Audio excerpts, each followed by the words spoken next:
Hey there, this is the Beard Out Podcast where we talk about two of the greatest things in the world, beer and Weird Al.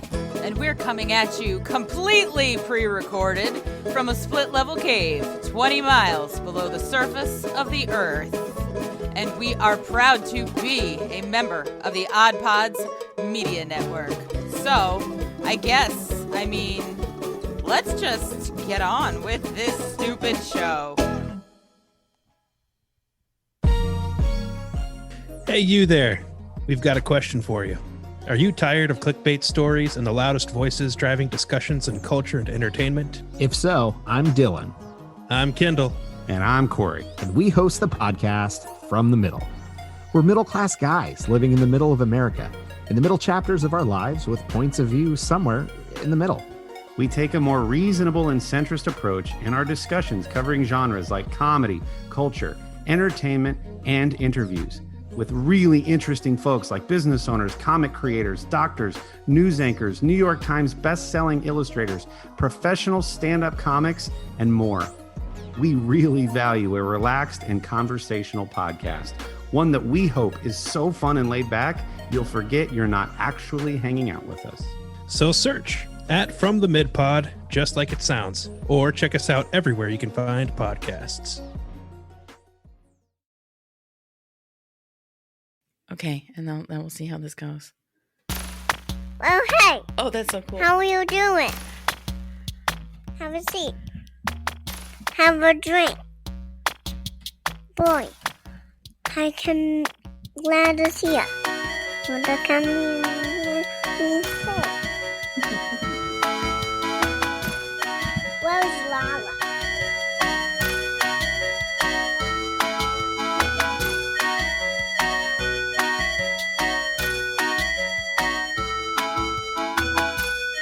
Oh my goodness, I am so incredibly fancy. I surprised myself with that at the beginning of this. But you know what? This is really super cool. And I want to welcome everybody to a very special episode of the Beard Out Podcast, which is the podcast where we talk about two of the greatest things in the world, beer and Weird Al. And, you know, since it's a very special episode, my brother's not here because he's not very special. I say that every time, and I don't care. So in, my brother's absence, I do bring very special people on the show to talk about Weird Al with me. So I have repeat offender on the Beard Al Podcast, and I say that in the most loving way possible. Ryan, sir, thank you for coming back. How are you? I am doing well. How are you? I, too, am doing well as well also. Thank you. Yeah. So, we're here today to talk about probably some of Weird Al's most expansive cinematic roles that he's ever done, because they take up a lot of space. Expansive is right. I use that term very seriously. These are expansive roles. No, we're talking about Al's cameos in the Naked Gun trilogy. And before we dive too deep into this, because it is Beard Al, I have to mention that because it's the Naked Gun trilogy, I'm actually drinking a St. Bernardus triple. So that is what I have because it's triple. It's a trilogy. So thank you very much. Classy. And I try, and this is a beer from Belgium. It's an Abbey ale, and it's actually brewed by monks. Oh. So hey, we're the monks. Yeah. People say we monk around. Exactly. So, Ryan, before we jump into too much of this, please at the front, because it has been a hot minute since you've been here. And I know you've been up to quite a bit as far as podcasting goes. So please do me a favor and tell the people all about your stuff, your wonderful stuff that you do. Happy to. I make a subjective pop culture history podcast called the Coolness Chronicles. We just wrapped up 100 episodes on the greatest thing ever, Mystery Science Theater 3000. And now we're deep into the second season, all about the landmark parody film Airplane, the movies and filmmakers that inspired it, and the movies and filmmakers that it inspired, from Mel Brooks to the Marx Brothers, Hot Shots to Scary Movie, The Naked Gun, of course, to Ghost. It is a weird, semi-serialized, fairly unique experience that is frankly exhausting to produce. And you were even on a relatively recent episode talking about Blazing Saddles and this show. I was. Yeah. Oh my gosh. See, now I'm singing the Blazing Saddles theme song in my head now, but I'm not gonna, I'm not gonna do that for the people. But know that it's ringing in my ears. Oh, you people are missing out. You are so missing out. You don't get to hear that. Oh, that's a bummer. I know. I'm sorry. They hear me sing enough. I think on last week's episode, I did I did a bit too much singing, so I think I'm going to not sing this week. I hope, but who knows where the conversation will take us. Well, I can guarantee I won't sing. I can promise that. Nobody wants that. Trust me, nobody wants that. Oh, that's fabulous. And I also co-host another podcast called Reels of Justice, which is a fake movie court where we have a prosecutor, a defense counsel, a judge, and a jury, and we try to determine if a film is guilty or innocent of being a bad movie. It's a weird show that I absolutely love doing, even though it's just like the Coolness Chronicles, absolutely exhausting. But it's been a wild ride for the past 2 years, and you can actually find both of those wherever you hear this show. Oh, wonderful! Yes, I mean they're both great shows, and I think. Oh yeah, absolutely, absolutely. And I think, talking about them being exhausting, but like you wouldn't keep doing them if you didn't love them, That's true. It's a kind of masochism. Like I love doing it, but it is punishment at times. Especially Reels of Justice, where, we don't really get to pick the movies that the guest does. So we kind of find out a week or 2 weeks beforehand, okay, so you're going to have to make a case about this movie. And it's like, oh, really, that one? I don't really want to. So it depends on the episode, but it's always the final product is what you're trying to get to. So I guess it makes everything worthwhile. Absolutely, absolutely. And you enjoy doing it, even if it's tough. That's great. I mean, that's how I feel about this show. I mean, not that drinking beer and talking about Weird Al is in any way like difficult, but I mean, there's a lot. There's a lot that goes into it. I've got homework to do. Like I had to make sure I sat and watched The Naked Gun. Oh, what a punishment! Oh no, you had to watch 3 movies. Oh boy, ooh, I know, right? Gosh, and it's so funny, and we'll get into the Naked Gun stuff too. But it's like this has been in relatively short order. I've had to watch trilogies of movies for podcasts. I was a guest on. Oh my gosh, I'm having a brain fart right now. Like I see it. I know his name. Oh my God. But it's a podcast with my friend Robert, and he talks about, movie trilogies and all this, that, and the other. And I had to watch the Pee-wee movies. Oh, it's so good. So good. I know. Especially the first one. Oh my God. Pee-wee's Big Adventure is a masterpiece. It absolutely is a masterpiece, and I have a soft spot for Big Top Pee-wee.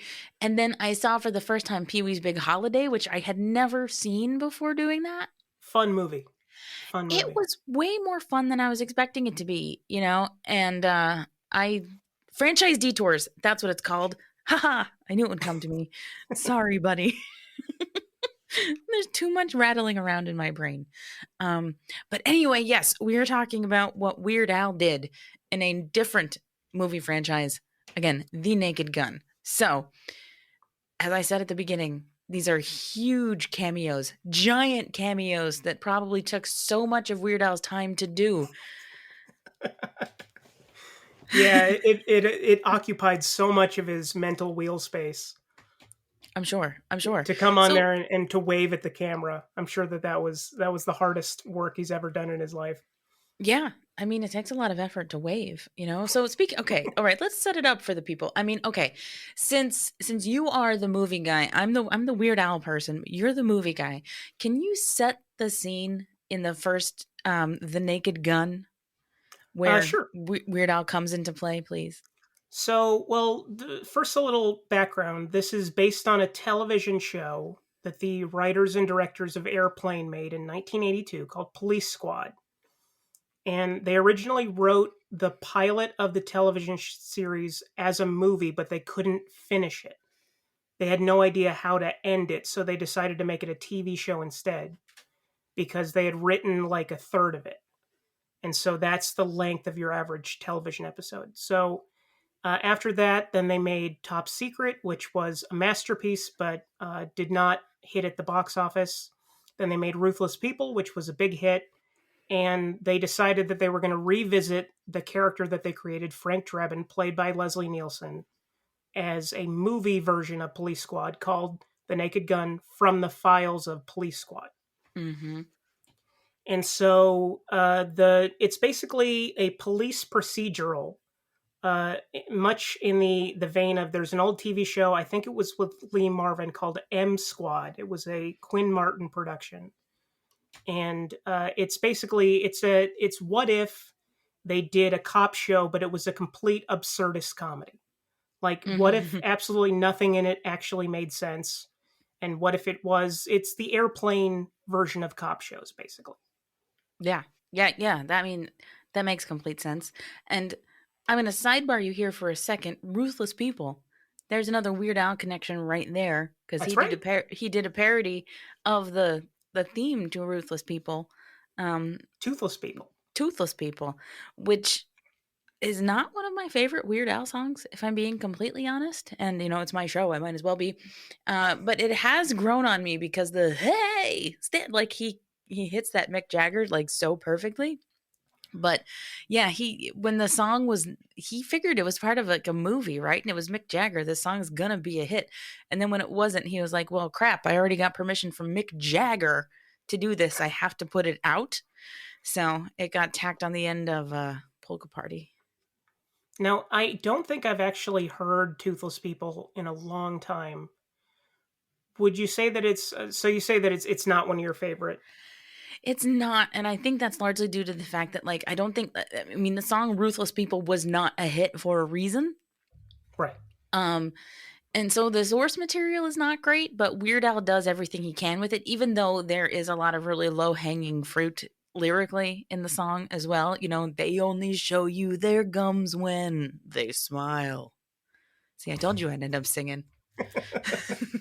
You can't see me, but I'm clasping my hands together and saying, excellent. Yeah, right? Ain't got a tooth in their heads now. How vile. So you didn't know this, but I was manipulating you to get you to sing. I was doing it as stealthily as I possibly could. You got the mind meld on me. Oh dear. So yes, okay, so we have the Naked Gun. So we have it all set up now. How does Alfred Matthew Yankovic come into play with this?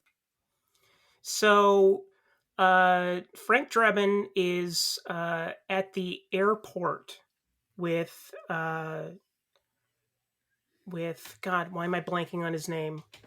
George Kennedy, thank you. Playing Ed Hawken, who was recast from the television show. They originally wanted him in Airplane, but he was part of the Airport film series, and they figured that Universal would not loan him out. So they were aiming to have him in this movie in some capacity so that they could make up for him not being in Airplane. And they're at the airport, and there's a press conference going on, and Leslie Nielsen steps up to the microphone thinking that he's supposed to speak. And George Kennedy tells him, no, they're not here for you. Weird Al Yankovic is on the plane. And then he's there holding roses and meeting his adoring public, and blows a kiss to the camera. And it is one of those, like, the directors, Jerry Zucker, David Zucker, and Jim Abrams, they loved having real world figures, especially pop culture figures, in their movies. Like later on in the movie, you have Joyce Brothers, you have all the baseball announcers and all that stuff. And I guess this was their kind of their pop culture throwaway, was to have Weird Al Yankovic in the film. What I really love about this bit in the film too is that, like, what they're going through is so serious, because Leslie Nielsen character is getting off of the plane after doing this thing, basically taking down all of the enemies of America, you know, and like he did, like, that's no small feat, and then he gets off the plane and he finds out that his woman had left him and married somebody else. And so, like, there's all this emotional turmoil going on. And so, like, he's very deep in his head and he's very focused, as focused as he can be, very focused on what's happening here. And then he's like, "Oh, I guess you all want to know what's going on. You want to hear from the man of the hour, blah, blah, blah, blah, blah." And then it's like, well, Weird Al Yankovic's on the plane. And then there's Al just like waving his noodle arm the way that he does. And it's beautiful. Yeah, it's easily one of the greatest jokes in the entire movie. And it's not really a joke. It's literally, it's just, let's point at somebody and say, that's him. And that's all they do. But it is so, it's in keeping with the straight face nature of these movies where you don't tip over to the joke. The movies tip more than the television show was completely deadpan, completely straight faced. The movies kind of tip more into the slapstick nature of these things. But that moment of just revealing Weird Al is one of those pitch perfect moments that you only get in a movie like this. Yeah. Oh, for sure. And, being the Weird Al person that I am, you're talking about, things being a joke and things being like, just like this side of absurd. I can't help but think like, okay, in 1988, would Weird Al Yankovic getting off of a plane have garnered that type of reaction? And the answer is probably no. I don't even think to this day Weird Al Yankovic getting off of a plane would garner that kind of reaction. So there's another layer to that joke where you have this guy who, basically saved America from all of these bad guys, right? Yeah. And then you have this goofy nerd in a Hawaiian shirt who, yeah, is great, is an absolute genius, is one of my favorite people, ever to do anything. But I'm like not in the majority in feeling that way. You know what I mean? That's it. Now it's like people are starting to come around to it, but in 1988, like that was not cool. So the fact that there's this whole crowd waiting on the tarmac for Weird Al to get off the plane, I'm like, that wouldn't have happened. And it works in two ways, because if you look at it the way of as you're saying, where he wouldn't have inspired such a rabid following to follow him to the airport, but at the same time, because he's so unassuming, because he's such a modest guy, it kind of it plays on that, but it also plays into the people wouldn't go out to see Weird Al. That's ridiculous. But Yep. it doesn't matter which side of the divide you're on. Seeing him pop up in the movie works, and it's funny. Oh, it absolutely is funny. I mean, and it's right at the beginning. It's right at the beginning of the movie. Yeah, giving And you right what you came for, right up front, and then saying, now you can just walk out. You don't need to see the rest of the movie. He's in it. There you go. Bye bye. that's it. I mean, honestly, like, as much as I enjoy these movies, like if I know that there's a Weird Al cameo coming, I'm probably like, okay, I'm done. I'm done. Yeah, exactly. Nothing else in this movie is going to hold a candle to the fact that Weird Al Yankovic was just on the screen. Nothing can be better than this. And not only, I mean, it's beyond a cameo, because he gets called out. Like that's the best kind of cameo, when you can plant your flag and say, not only are we gonna have somebody that you recognize, we're gonna tell you who it is. Yes. Yes. Exactly. And it's like he's got one of those names too that just makes it like extra hilarious to call out who he is. You Yes. know, that, oh no, Weird Al Yankovic, like Weird Al Yankovic. It's 5 syllables. Like that's a lot to spit out. It could easily be he's on the plane. Yeah. That's the other way you could go, but instead it's like, no, he has a funny name. You got to Yeah. say the name. You gotta say the name. And like weird the way he gets off the plane too. It's like, no, he's expecting this to happen. All these beautiful women like fawning all over him as he's getting off the plane. And I'm pretty sure he travels by bus. And the way that he walks out, it's like Pavarotti walking onto the stage of the opera.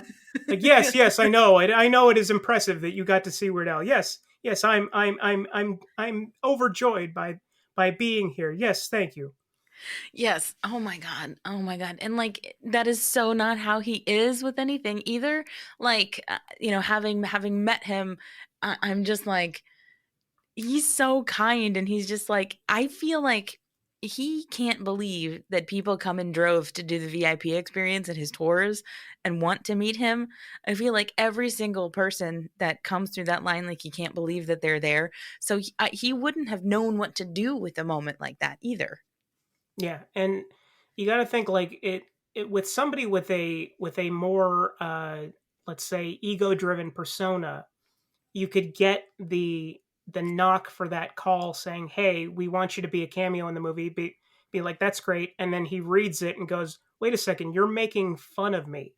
Like Mm-hmm. it is a shout out to Weird Al at the same time as it's a slam, but just like in the way that Jerry Zucker, David Zucker, and Jim Abrams work, a slam is basically the same as a hug. Like it's no hard feelings. We're just having a little laugh. But Yes. if he had slightly more, uh, I guess, yeah, ego is the only proper word, then maybe he wouldn't take it well. But I think that he takes it completely in stride, which helps the moment as it comes across.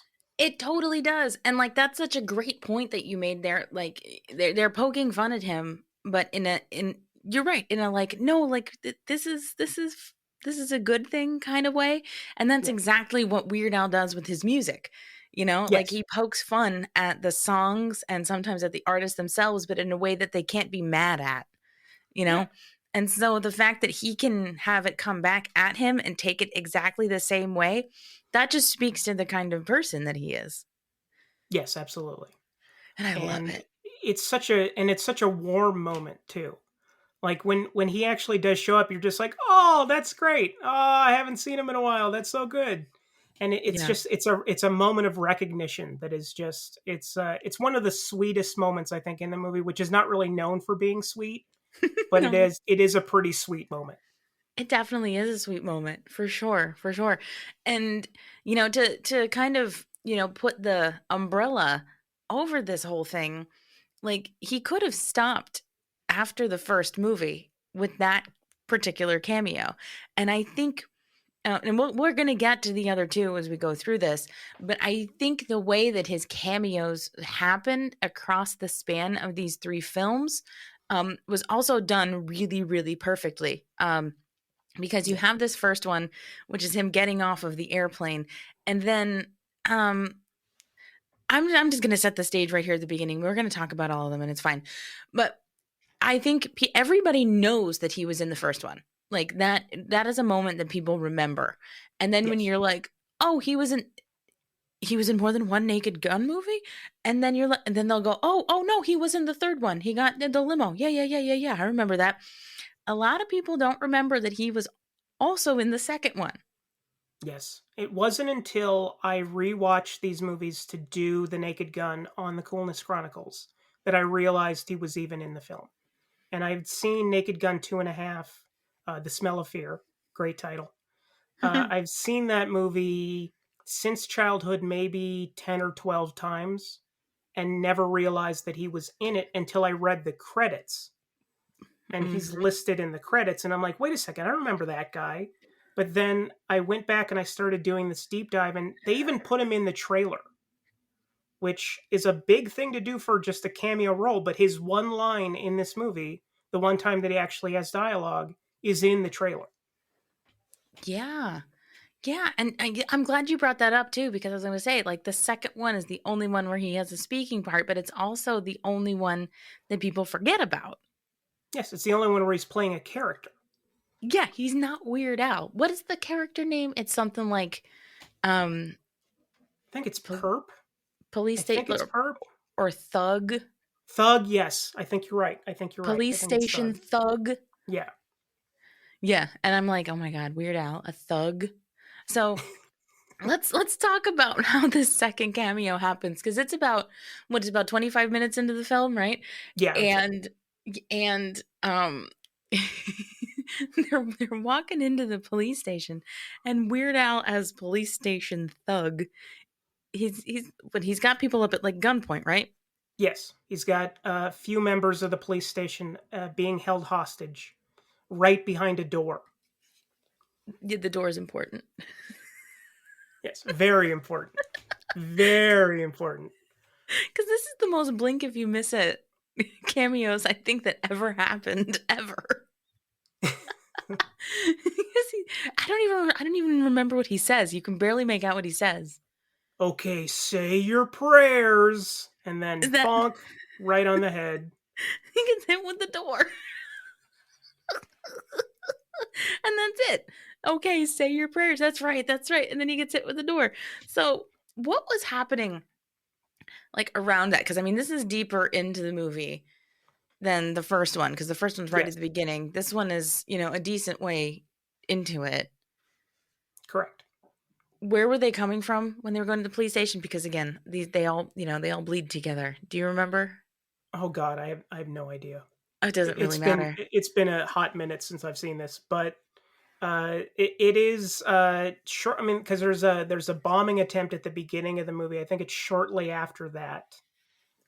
But yeah, I can't even remember. But it is it's such a good kind of physical joke, but it's also what makes it funny is that Frank Drebin, by hitting him with the door, has no idea that he's just saved the lives of his fellow police officers. Yes. In fact, I don't even think that he notices after he hits him with the door that there was even anybody there.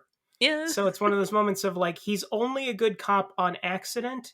And even then, he doesn't realize when he's being a good cop. Yeah. Oh, that's true. I mean, like, oh my God. Yes. That character is such a character. And I mean, Leslie Nielsen, man, like, I get such a kick out of him, because I feel like he can and he had at some point played like serious and did it pretty well, right? Yes, he started off as a dramatic actor. He's in like Forbidden Planet. He's amazing in that movie. Everybody's amazing in that movie, but he's particularly good. But he was like a very straightforward, very straight arrow character actor. And it wasn't until Jerry Zucker, David Zucker, and Jim Abrams were making Airplane that they were like, no, this guy's a comedian. He just doesn't know it. Mm. And as they learned when they got him on set is that he was a class clown. Like he was a burgeoning comedian that was doing straight parts. Like he had a fart machine that he would bring with him on set at all times and just walk up behind people and just hit the button and just that was the kind of person that Leslie Nielsen was. That's and great. So I think that when he finally got the chance to play Frank Drebin, that he was just like, I've been waiting my entire life for somebody to give me this role. And finally, in like the twilight of my career, do I actually get to do what I was meant to do? And I think that completely like reinvented who he was and who he was seen as, to the point that if you look back at his early years, you're like, he did dramas? Like, really? Yeah. That's amazing. It flipped it completely, because I mean that is totally where I'm at, because I've really only known him as, being the funny guy. And that's so great. The fart machine. I would have gotten along with him like no problem. That's great. That's so great. Yeah. So like, but to that point, I feel like having the dramatic background that he had, these movies would not have been as good if he didn't. Yes, Like, he needed to have that muscle to flex. Mm-hmm, because the whole point about Frank Drebin and the entire world built around him is that he doesn't realize he's in a comedy. None of these characters realize that anything funny is happening. So if you indicate to the joke by giving a little arch of the eyebrow or doing, any kind of mugging or anything like that, then you're telegraphing the joke. But by playing it completely straight, which is a dramatic muscle that you actually need to flex, then it makes the joke so much funnier because nobody is telling you, oh, you're supposed to laugh here. It lets you complete that adventure on your own. Yes.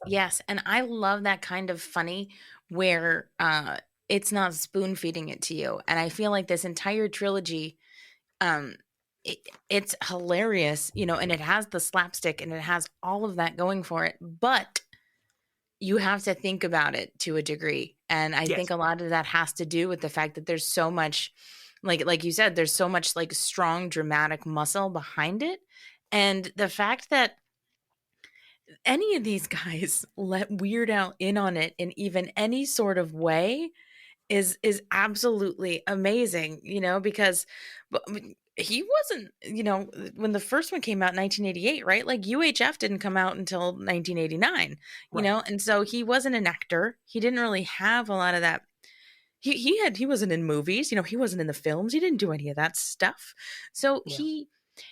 they gave him a shot, and like I don't know the story, I don't know any of it, but I know that like maybe the success of the Naked Gun, kind of lit the fire under the crew for UHF to be like, well, he was in this movie and it did well, even though it was just a little gag. Maybe we can build an entire movie around this guy.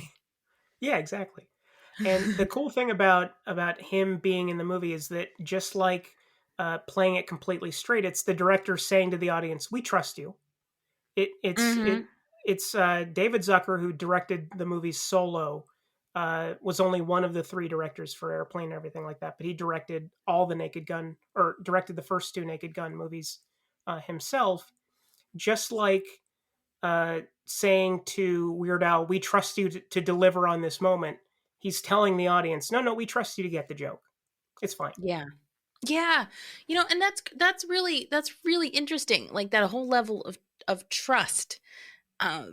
Because I don't think that happens enough nowadays with a lot of entertainment. The trust level, like trusting the audience to get it or understand it. Too much is spoon fed anymore. Yeah. Jokes are handed to you, plot lines are like handed to you, and you okay, this is how I'm going to put it. I feel like more often these days viewers are taken on a journey versus going on a journey when consuming movies and stuff like Yes. that. And I like that the Naked Gun films let you go on a journey with them as opposed to taking you.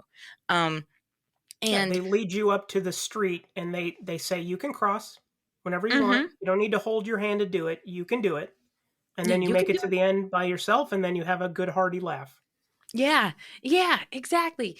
And Weird Al's music, and I'm going to keep making some of these connections, but Weird Al's music is like that in a whole lot of ways, because there's so many little like one-liners in his songs that he just kind of throws out there, and he's like, well, if you catch it, you catch it, Yes, you absolutely. know? And these movies are very much like that. So the type of humor is similar. So the fact that Weird Al is in all three of these makes sense. Yeah, he's the unifying principle in these films. If you don't have I mean, you have Frank Drebin, of course, appearing in all three movies, and you have a recurring cast of characters, but he unites these things by providing a little bit of continuity between them. Like they're obviously related because they're all called the Naked Gun colon whatever. Mm-hmm. But by having him in there, it's kind of like the old tradition in the Marvel movies of having Stan Lee pop up, where you're just Yes. waiting. Like I wonder who he's going to be this time. With Weird Al, it's like okay, well, so they're going to the Oscars. Okay, well then who has to show up? Well, Weird Al, baby, Yes. yeah. And Weird Al has no reason to be at the Oscars. Unless he was nominated that year, which I don't think he was, but it would have No, been nice. But because that's the third one, right? That was yes, 1994. yes, correct. Weird Al would have no legitimate reason to be at the Oscars in 1994 Unless from he was a seat filler. unless it was a seat filler, which I mean, I guess there are worse things you could do. It's a gig. But it's a gig. But do you get red carpet coverage if you're just a seat filler at the Oscars, no matter who you Magical are? realism. That's Okay, all I have to say to that. Magical I realism. I shall suspend my disbelief.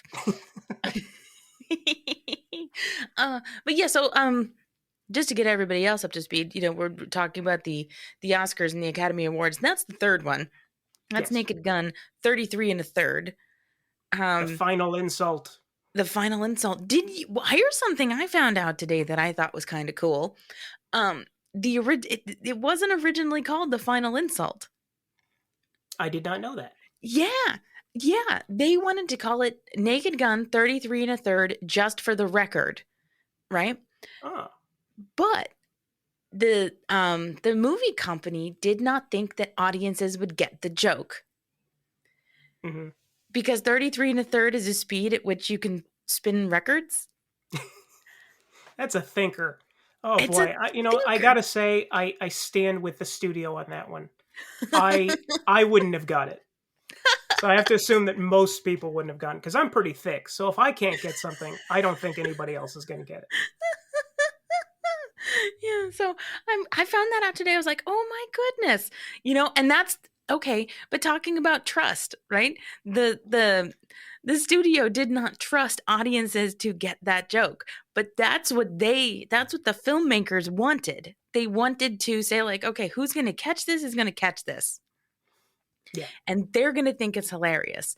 And when I found that out today, I thought that was hilarious, being like the music person and that I am. And I was like, oh my God, that would have been really, really funny for the people that got the joke. But then I realized that the qualifier there for the people that got the joke wouldn't have made such a great movie title because like as the title of the movie, you want more people to get the joke. Like jokes in the movie, you can give people time to try and catch, but the title kind of needs to be, stand on its own a little bit more. For that one, you need to actually, as people are reading the title, you need to have somebody walk up to them with their elbow right up to their ribs and just start, get it? You get it?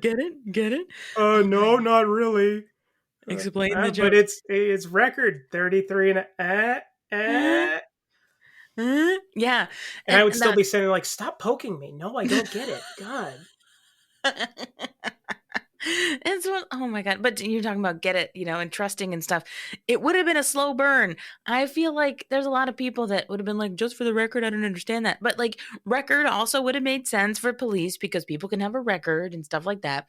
So it wouldn't have been totally out of the, out of context for what they were actually going for there. But then it would have had that other little joke to it. But like I'm sure there would have been people who like when that came out would been like, I don't get it. But then maybe 20, 30 years later would be like, oh, they could not have predicted the vinyl resurgence. Okay. That's true. Like because 1994, people are buying cassettes and CDs at that point. So nobody's like spinning vinyl anymore. But if they had let that burn slowly, imagine. The hipsters would have brought it back. Yeah. It would have been a resurrection. Yeah. People were like, oh my God, did they name 33 and a third after 33 and a third? And they'd be like, heck yeah, they did. Yes, they did. It's one of those references that you need to have a soul patch to understand. It's like, hip daddy-o. Yeah, I get it. I'm hip to it. I'm squared in on this reference. I am. I'm squared in. You know what I mean? I'm spinning with it just for the record. I'm tuned in. I'm dropped out. I'm hip. I'm hip daddy-o. Tuned in, dropped out, and turned on. Just for the record. And oh my gosh, it's just too funny. So, okay. But to Weird Al's cameo, because this, of all three, I think might be my personal favorite for a variety of reasons. It's most sizable. It's the biggest of the three. Yes. Still doesn't have a line in this one either, though. That's true. So the two cameos where he's himself, he doesn't have any speaking parts. Yeah, I think that was them saying, well, he's a character actor. He's got to have that perfectly modulated thing. And it's like, well, if he's playing himself, let that just be the joke. Yeah. Let's not dilute it too much by giving him too much to do per se. But clearly he makes an impact because you do remember him in that scene. He's possibly the most memorable part of that scene. Oh, for sure. For sure.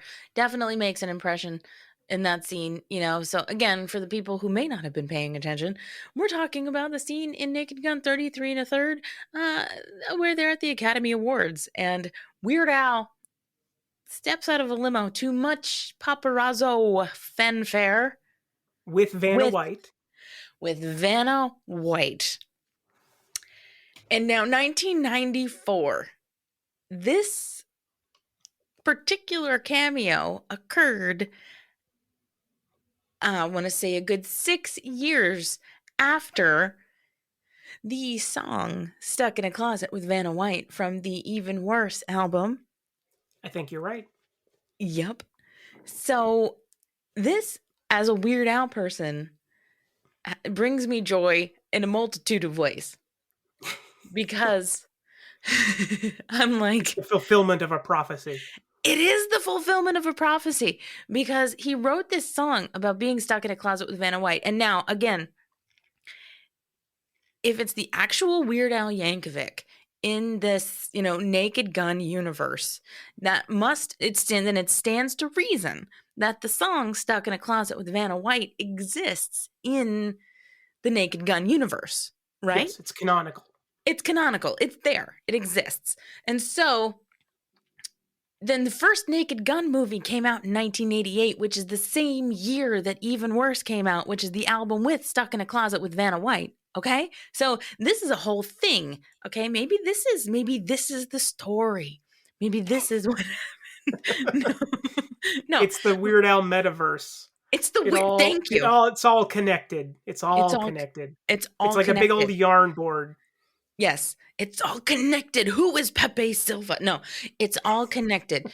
It's all connected. And so, Weird Al gets off the airplane in the first one, to all these, women fawning over him and stuff like that. Whereas in his brain, maybe he's like, man, I was asleep on that plane and I had a dream where I was stuck in a closet with Vanna White. Like it's this recurring dream. And then 6 years later, he's getting out of a limo with Vanna White herself. He manifested his reality. He manifested it into existence. And now you have to wonder. After the Academy Awards, did they get into a closet? Or did they get into a closet at the Academy Awards? Heyo. Because they do get Frank Drebin and his wife, Jane, impersonate Weird Al Yankovic and Vanna White to get into the Oscars. So maybe that's where they put them when they're trying to get into the show, is they put them in a closet. And it brings everything full circle. This is the fullest of circles. This is a theory I feel like this really should be canon. I agree. Like this is the thing that makes the most sense because, again, like we said earlier, Weird Al doesn't have a reason to be at the Academy Awards, and God bless her, but neither does Vanna White. Les Wheel of Fortune was being nominated for Best Documentary Short or Best Sound Editing, which is unlikely. Let's admit that that's unlikely. But but the weird thing about Vanna White being in this movie is that when I was a little boy, and by little boy I mean 2 years old, the first woman I ever fell in love with was apparently Vanna White. Now, I don't remember this, but according to my mother, I saw her on an issue of People magazine in 1988 when I was 2 years old, and I said that she was my girlfriend, which is a word that I didn't know that I knew at the age of 2. But apparently I did. And so I've always looked at that scene as, oh, my girlfriend's here. Oh, that's so great. But now that I think about it as the Weird Al headcanon, that has completely replaced that memory in my brain. Oh my goodness. Wow. So the Weird Al headcanon has replaced quite a deep, deep memory for you. Yes. It's the deepest of memories. Oh my gosh. Yeah, well, I'm sorry that Weird Al stole Vanna White away from you. I've never forgiven him. Oh, no. I'm still mad about it. I'm still turning over letters in my brain.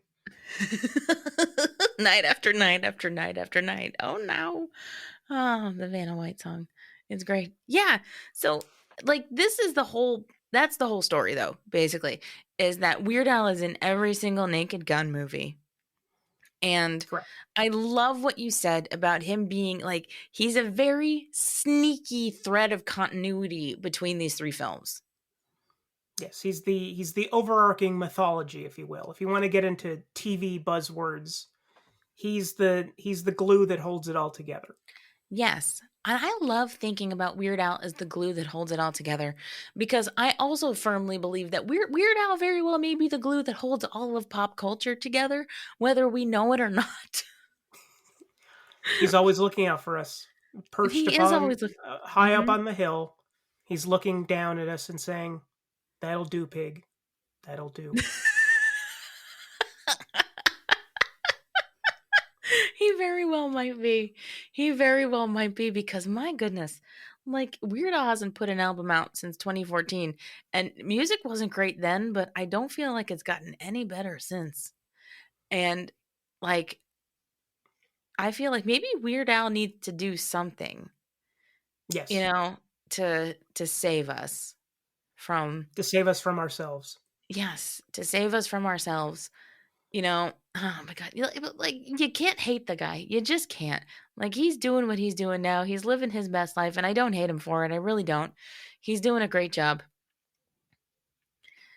But okay. So we had what I think, all told, right? How long do you think these 3 cameos are across these 3 films? Oh boy. Well, he's the first one 3 seconds max, just long enough to get the laugh response. 2 seconds probably at best in the second one, maybe a minute in the third one. So, minute and 5 seconds, Okay. roughly. So we have somehow managed to have a podcast length conversation We spun this into gold. We about a took minute and 5 minute seconds. and spun it into gold, man. Yeah, we did. Yeah, we did. We're the Rip Van Winkle of podcasting. No, Pod Midas. we're Pod Midas. Yeah, we've got that Weird Al Midas touch. Hey, it's so good. It's so good. Oh my gosh. But yeah, I don't think the Naked Gun movies, like, okay, I'm going to ask you this question. These movies are great. And there's so much great going on around the thread of continuity that is Weird Al. Do you think how do I want to phrase this?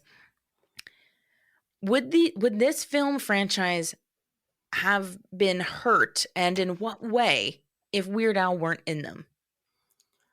Oh, good question. I think that in looking back at these movies, I think that a lot of my affection for them has to do with, sentimentality and all that junk. And I think that because Weird Al is such a fundamental part of my building blocks is kind of growing up and gaining a sense of humor, I honestly think that looking back on these movies, they would definitely be lesser if he wasn't in them, which is a really weird thing to make, considering that, again, he's only in about a minute over the course of 180. But I think that he gets such a good laugh line, and it has such a fond remembrance of it, that I honestly do think that they would be lesser without him. Yeah. Yeah, I think that's a really good answer too. And I definitely agree with you, because I personally would not have revisited these films as much as I have without those cameos. And I feel like he also probably brought and I could actually say this, with a bit of authority, in that there are younger Weird Al fans who would not have given these movies a second thought if Weird Al weren't in them. Absolutely. For even those Absolutely. brief seconds. And I'm talking about fans younger than you and I. I'm talking about, your Gen Zers and thereabouts. Those TikTokers, those crazy TikTokers. Millennials. Well, no, we're the crazy millennials. Oh, that's right. We're millennials. Yeah, we're the millennials. Oh, we're the ones with our avocado toasts that are like, running the tissue business into the ground. And we're the ones with kombucha. Ugh, we're terrible. we're the worst. Yeah, we are the worst.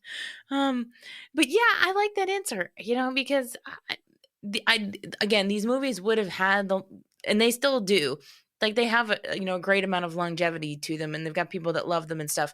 But I feel like having Weird Al in them gave them even just like a slight, like a little breath of life for a younger generation, just saying like, oh, is Weird Al in that movie? Like, they're on their Discord servers, like being like, oh, Weird Al's in the Naked Gun, like going on about that. And I'm like, okay, yeah, he was. And now make sure you watch the rest of the movie. Yes. Yeah. It speaks to his appeal that those references are still funny today. Mm-hmm. Like if he didn't have any staying power, you would look at that and be like, who's that? Like, what's Yes. that reference? Like when they show at the very end of the first Naked Gun, when they show all the baseball announcers, and I look at them as they pass by the camera, and I'm just like, okay, I recognize that name vaguely. I kind of know that voice, maybe, but you put up Weird Al on the screen, he doesn't have to say anything. Immediately, you're just like, I get it. I get Yep. that. Yep. And that's the thing, and he could have been there like just as like a low hanging fruit kind of joke, Yeah. in that first one. And they could have picked any like seemingly one off celebrity to do that because you think 1988, what did he have at that time? He had Eat It and he had Fat. He was the guy that parodied Michael Jackson. Right. And he had like a surgeon, he had a couple other things, but like the Weird Al juggernaut as we know it today, and I say that term very seriously, like the Weird Al juggernaut. I mean that in my soul. But like he was still kind of this offshoot of pop culture that not everybody got or understood. And for the majority of people, watching movies, he just would have been like, oh, okay, like I get that. But they had no way of knowing the longevity that this man was going to have and the longevity that he was going to put on these films, even being in them for, just a handful of seconds. Yeah.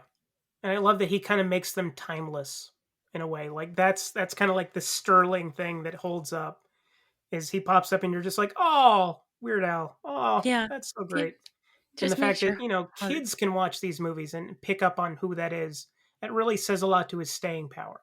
Mm-hmm. Oh, absolutely. Absolutely. And, I think that's actually a beautiful note to end this conversation on, unless you had other points that you felt like you really, really needed to make about Weird Al and the Naked Gun. No, I think that when I say something perfect, it should always be perfect. So Okay. let's not mess with that too much. Okay, then we're not going to mess with it because I feel like, saying that like his staying power is the thing. It's that beautiful, beautiful thing that he does. And yeah, I'm not going to belabor it either because I'm going to end up ruining it. So Ryan, here again at the end, just your podcasts and where people can find them. Yes, the Coolness Chronicles, Reels of Justice. You can find them wherever you find podcasts. So wherever you listen to Beard Al, you can find them. And I'm on Twitter at CoolnessPodRyan, Instagram at the Coolness Chronicles, and at Reels of Justice. You can also find, of course, Reels of Justice on Twitter at Reels of Justice. And check us out. We got some good stuff. Yes, you should. And people, you should. And Ryan, you do. People, you should check it out. Ryan, you have good stuff. So, yes, thank you again for being here to talk about Weird Al and the Naked Gun with me today. It was my absolute pleasure. Oh, yes. No. I mean, I think the pleasure was mutual. I think we both had a really good time because I'm sure I did. But anyway, this has been yet another very special episode of the Beard Al Podcast. And we're going to come at you again next week with, we're celebrating a holiday next week because we're going to be right around National Rocky Road Day. So golly gee, I wonder what song we're talking about. Ooh, I Want a New Duck? Is that the one? No. Well, people, you're just going to have to listen and find out, aren't you? Ooh, I can't wait. Ooh, Yay. I'm so excited. I'm going to sit here and just wait for that to come out. Just wait. Okay, well, you know what, people? Like I said, we'll come at you again next time. Alrighty, bye-bye.